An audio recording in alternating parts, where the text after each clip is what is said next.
This was in the top 75 of 32 Fords for the 75th anniversary, the Neely Scoop. It was Olds powered, now it's Chevy powered, but basically it looks the same, and we even have the same license plate. But back then it had the Olds in it. Mm-hmm. Chopped 3 inches. You have that car? Yeah, I've got it. Well, that's awesome. Oh yeah, and it's in this book too. But in this book, it did say owned by Frank Farroni. Finally. He didn't do it in that book. Okay, this is the Neely Scoop that was picked in the top 75 for 32s, the most influenced street riding. It's got a 3-inch chop top. It used to have an old engine that was on the cover of Hot Rod in 1958, but now it's got a Chevy in it. My friend Ray Petrie bought it from Dick Brogdon, who was the body shop foreman of Boyd Coddington. So that's how he got it. But what happened was a drunk ran into the side of the car, pushed everything in 6 inches, and he fixed it. And then I bought it from Ray Petrie about 2 years later, and I didn't even know it was the Neely's car. I just liked the car, and then later I found out it was the Neely's car. So I was lucky. A stock 32 rear end because I blew the Columbia 2-speed. It's got a Tornado tilt and telescoping wheel, same interior from 56, same license plate from 56. Yeah. And of course now it's got Kragers, where back then it had the steel wheels with white walls. Yeah, I just got stuck on 32s. So that's kind of a problem for a lot of us. The thing is, Model A's were nice, but I just got stuck on 32s. I don't know why. I know why. I can relate. I know, I just can't figure out why.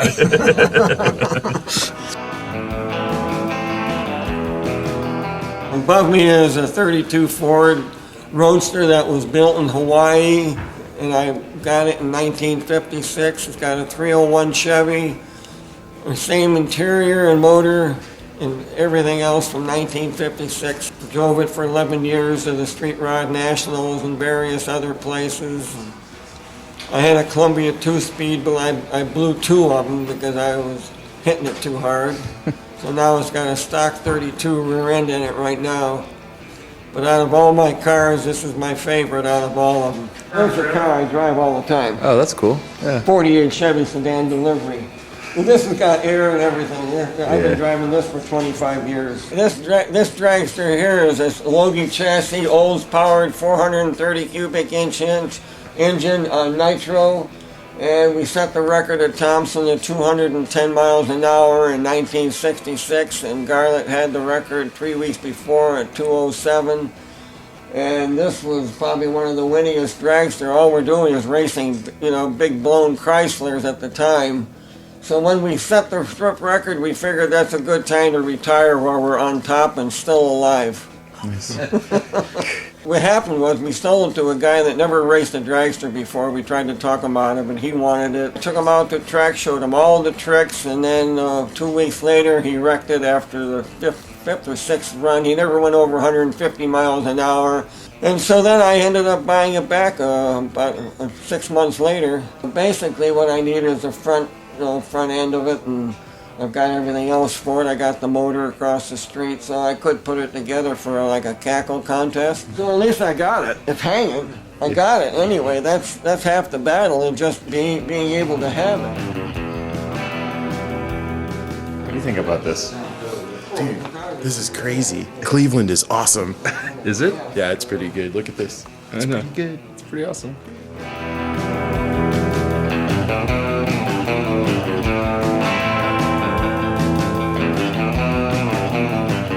And this is my purple 32 Ford Roadster that was built in 1956. It's got a 53 Olds motor, 324 cubic inch, 39 transmission, 44 quick change rear end, and running the 6 carburetors, stock mufflers underneath the seat, which keeps your butt warm in the winter, if you drive it in the winter. Everything's chromed under the car, and it's got the original wheels and tires from 1956 also. It's got the lift off top. It's purple poly paint. Molded in door hinges, yeah. Filled in cowl section, sunken aerial. It's been in magazines in 1960. Sports Illustrated. I showed it a number of times, like the Cleveland Autorama, at the IX. I bought it from Parker Shearer, who built fabulous cars. He's not around anymore, but he just built cars that would win every award. He was really fussy on building a car. This is from when he bought it, it was like a $35 heap when he started. And now look at it today. I mean, it's won so many trophies and shows over the years. But it's a ball to drive. We used to keep it on our front lawn at the house, and people knew us because of that car sitting on the front lawn. Yeah, hi, I'm Dick, Frank's brother, and behind me here is my 34 Ford four-door sedan, and it's got a 368 cubic inch Lincoln engine with a 39 Ford truck transmission with a Chevy rear end with Jeep leaf springs, and car. It's got all rolled and pleated Naugahyde inside. Just a conglomeration of a bunch of things that that we stuck together to get it together. And it runs great. It's a lot of fun. I mean, well, the car was built originally in 1957. When a friend of mine built it, and originally, and then it changed hands about 5-6 times, and then I got it, and then we redid it, and probably got it back about. Probably about 1962, around there. Okay. And yeah, so I've had a long time. Perfect. So, but what a fun car. Oh my gosh, that thing. 55, it was a fantastic custom car in 1957. Then it went through about a dozen owners, and you can see what happened to it. Yeah. Got a chopped top, the whole bit. Okay, this is a 33 5-window coupe that actually raced at Thompson drag strip. It had an old engine in it, and then when I bought it, it had a cracked top shift Caddis L transmission, so I put a 289 automatic in it and drove it from home to here, which is a whole mile and a half, and it hasn't been out since. And that was in 1973. Here's a 36 Ford 3-window coupe. It was built in 1956 by a friend of mine called Roger Moore, and it was in Wheeling, West Virginia, and then I bought it in 91. The day Reagan was shot, I traded it home, and I've never driven the car. It's got a 48 Merc flathead, full house, same interior from 56, gauges, everything. So it's just a neat car. Well, yeah, 35s and 36s are, especially 3 windows, are hard to find. This is the gold medal Flank 32 Ford Roadster that was built in 56. It's got the first Corvette motor, 1953, which is called the Blue Flame. The frame and everything under this car is chrome plated. Same wheels and tires from 56, same interior, radical interior, cut down steering wheel and the notch running boards. You never see the outside of a trunk upholstered like this one is, but the seats aren't bolted in. They fit so tight you just pull them out to get into the trunk. So this car has never been started, so this is the way it's been since 1956. Paul Johnson had this car. He was an upholsterer, and I bought it from somebody else that bought it from him. And I had a choice of buying a 32 coupe with chrome rear fenders, and I like chrome, but I figured a Roadster's worth more than a coupe. So I think I made the right decision. Well, I like radical stuff. The more radical, the better I like them. And you don't see these cars anymore. They're just evaporate. Well, the problem is so many of them get destroyed. People don't take care of them because they have no place to keep them. I'm just lucky I build a big enough building, and I just keep going and going and going.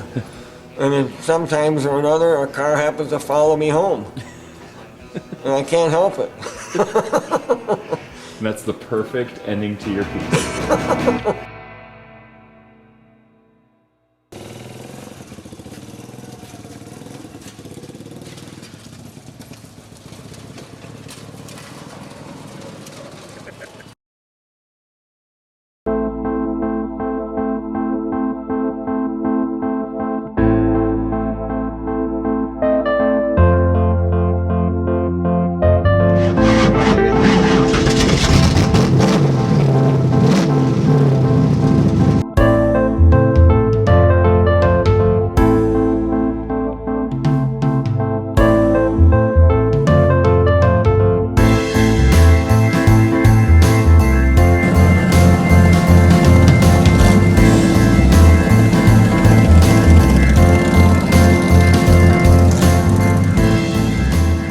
This is the Sousa Coupe.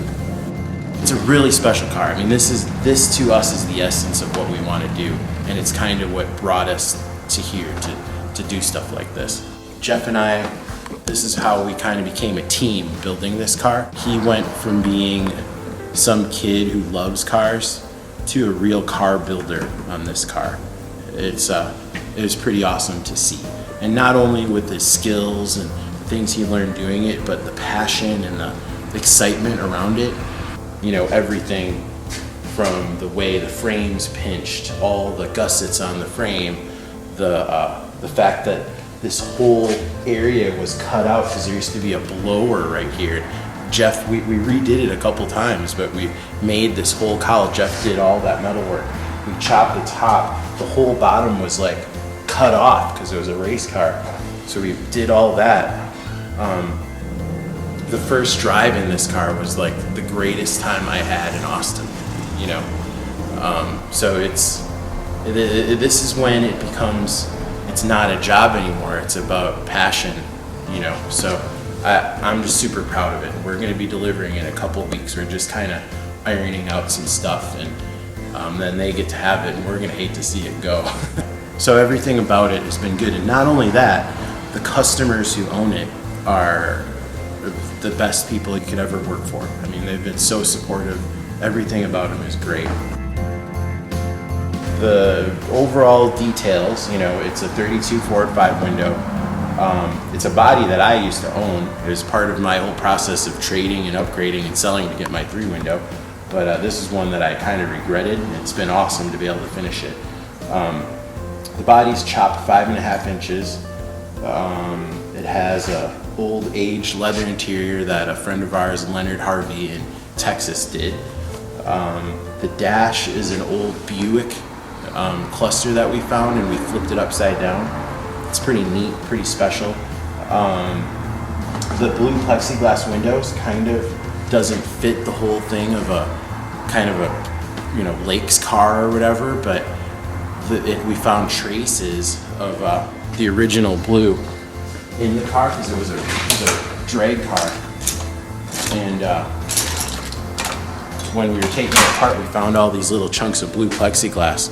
So when we were putting it back together, we were about to make the patterns for the glass, and I pulled this out and I was like, man, it kind of needs to have blue windows again. So we cut some plexi, and it just looks so good. It's like, it makes it racy, but it's super classy.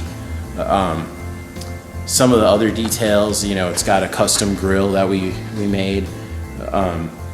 It has these screens over the headlights, you know, custom Nerf bar. All the brackets are handmade. I mean, the exhaust was done by Patrick Tilbury. Really cool headers.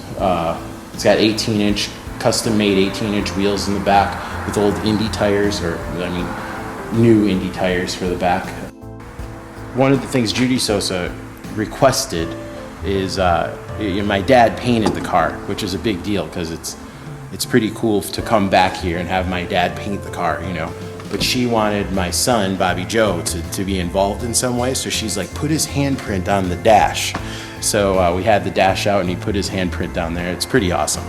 It's pretty special. I mean, it says a lot about the customer and builder's relationship when they want to have your son's handprint on the dashboard of their car. So I was blown away by that.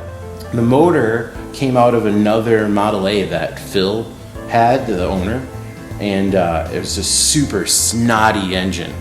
And, you know, it had a tunnel ram and stuff on it, so we put Strombergs on it and a bunch of old parts, and I guess we kind of detuned it a little bit, but it's a nasty car. I mean, it's fast, and you know you're driving it when you are. It tells you, so it's a fun one. Anyway, this is the first car that we've kind of finished here, so it's a big deal for us, big milestone. So hopefully all the rest of them go a lot easier.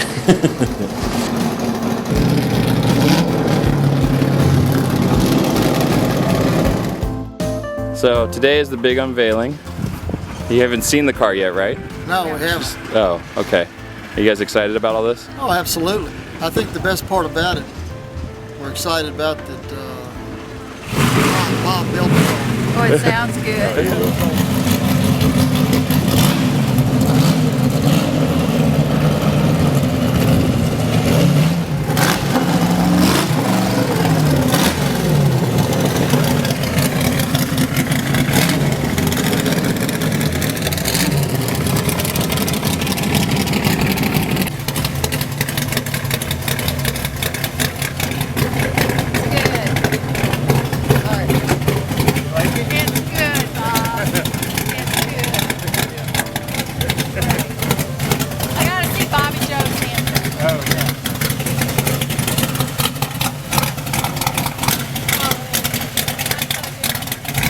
So awesome.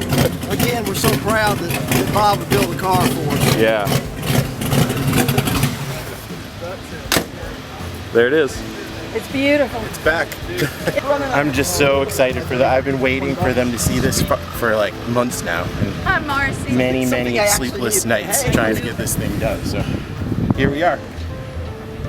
Feels good. Love the grill.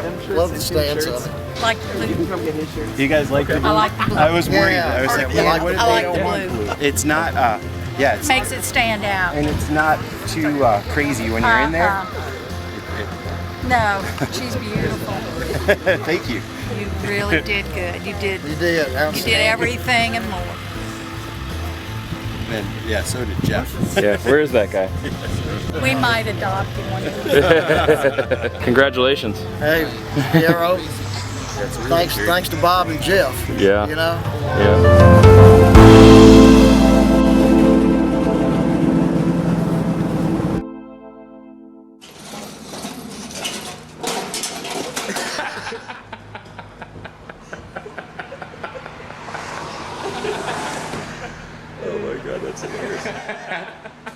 He really fell hard.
Jewel, you know, this is a pretty special car it's stayed between friends over the years, and it's pretty neat the history of it that's kind of gone with the Roundup show too.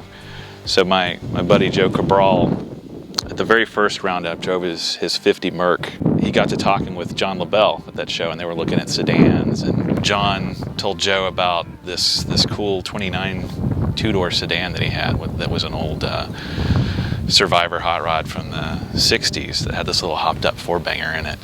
And somehow or another, he ended up buying that sedan. Joe ended up buying that sedan from John, and they got started on this car at a little shop outside of San Antonio. Bad things, unfortunately, kind of went down with this car, and by the time they got the car out of there, it was pretty much, I mean, it was really messed up, and it was not driving. It was sort of like a good thing it wasn't driving, because if they'd gotten it on the road, there was about 100 ways that it would kill you. So our good friend Reggie got it back, and he built a whole new chassis for it and got it driving. He built it like he was building it for himself and got it mechanically sound and going down the road again. He lives in New Orleans. And there's a builder out there, Raymond Rupert, that he hooked up with and became friends through this car. Raymond's a super cool guy, and they kind of got it all dialed in. And you know, Joe drove it for a good long while. A couple of years ago, when I was talking to Joe, and he was thinking about getting a custom, was thinking about maybe selling the sedan, and I called him up and said, you know, if you're thinking about selling that car, you should really sell it to me and keep this one in the family, because too many of us, like close friends, have kind of been involved in keeping it going over the years, and this car always just kind of knocked me out. Like, I love those two-door sedans, and I had a body. I was kind of stuck on this car. Like, I wanted to build a sedan, but I was like, man, the way that Joe's sedan was going, it always kind of had stuck in my head, and it kind of was like hard to come up with a different concept. I felt like I was coming up with one that just made it different from Joe's car instead of like the way I wanted to build it. Right. It was one of those things where like it was a great concept that never really got finished, you know. And it's one of those cars too that it stuck out in people's heads and everything, and like I said, it was a good driving car. Mechanically, was in good shape, but it still had, like, the paint was failing on it, and the body work that had originally been done, like the chop and everything, was pretty bad underneath there. And so, you know, that was about the time that the speed shop was moving into their new location.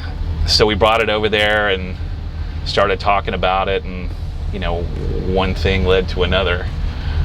And we started really getting into it, got it all back to bare metal. We kind of saw all the bad stuff that was, you know, that we basically re-chopped it, and there was a bunch of patch panels and things like that needed addressing. You know, we're thinking about the color, which is such a big part of what is really memorable about the car. And I was like, I didn't really want to change the color, but like the color that was on it, you know, it was kind of dull, and the flake in it was a little too big. And so we was talking to Travis, you know, in West Virginia. He was wanting to do some work with the speed shop, and like, man, I feel like he would be a really good match for the kind of era and the look of the car.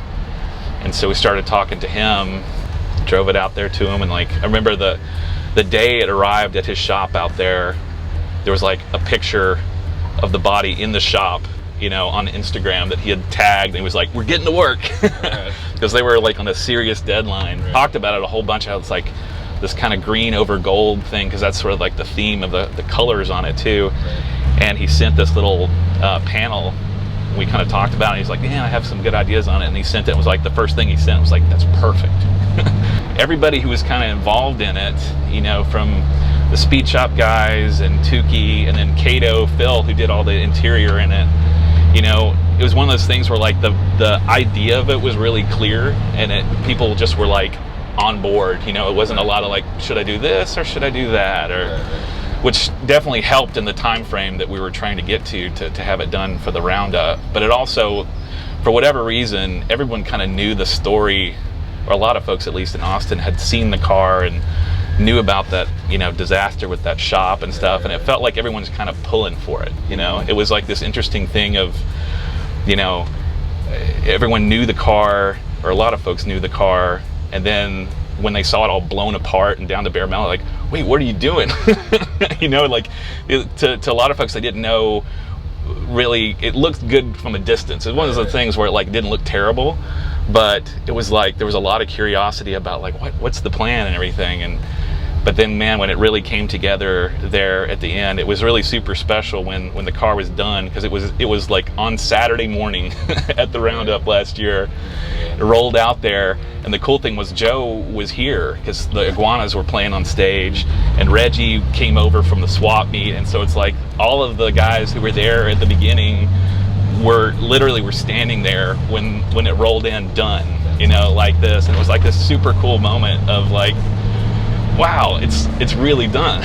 You know, like it's like the thing that we all kind of had this idea about, and that it stayed between really good friends was done, you know, and that was a super cool feeling to really see it come in like that. Interesting thing about that color and about the sort of the jewel thing, where, you know, because it's obviously not the same as the Ross Little Jewel. There's an influence on that, certainly, with the green and the white. But you know, it's a 29 and not a 31, and but that really wasn't the influence in the beginning. When Joe was getting started on it, it really was the Hotel San Jose was being built at that time, and the Hotel San Jose has this really cool green on it, and that really was why Joe was going down the green pathway. Like, he really wanted it to look like the Hotel San Jose. The flathead that's in it came out of that 50 Merc. It's the 50 Merc flathead, and that's why it's also 50 Merc, you know, hubcaps, the steering wheel, it's all kind of going with that theme. You know, the hood piece was something that we added when we were doing all this stuff, so it kind of covers everything up. It felt a little empty there, especially with that big roof line. Shop just got a louver press, like they're gonna need it, and like that was the first thing they louvered over there at the new shop was that hood. Yeah, we made Nerf bars. That was something, you know, after the really big thrash to get it done for the Roundup, we had time to take a breath and kind of look at a few last little details to finish it up. And yeah, one of the things that we did was the Nerf bar in the back that kind of filled that little area in. And I had found a Texas 29 dealer plate, which are like hen's teeth. I mean, Texas 29 plates are hard to find, period, but I don't know that I've ever seen a dealer plate, and I had found that one, and we fabbed it up just to fit that really nicely. It was great because it has that cream color back there, which really matched the top and the interior and everything. Little touch we did was chroming the door sills in the front and the back, and that little touch is really nice along this line here too. It just gives that little hit of brightness. We weren't going too crazy with the chrome thing because it's like this weird, I don't know, it's sort of show car, but it was like, how far do you go down that road? And you know, it always, I mean, I really like how it has this cool kind of Little Pages, definitely like this Little Pages look, but it's not all chromed out and definitely like supposed to be, you know, on display. Like it's a driver still. The shift knob is from this house that was built in the 20s in Portugal, and this guy was selling on eBay all these little parts, and he had one doorknob. And the cool thing, it has those little facets on it. It really does look like this big jewel, you know. And it was one little green thing to kind of put in there. Everything's so white in there. I was thinking like one little pop of green, and it had that gold base to it, so we adapted to it, and it looks so good. Again, it kind of feels period like that too. It's a Ford 9-inch and a T5 behind it, so it gets down the road pretty good on that flathead.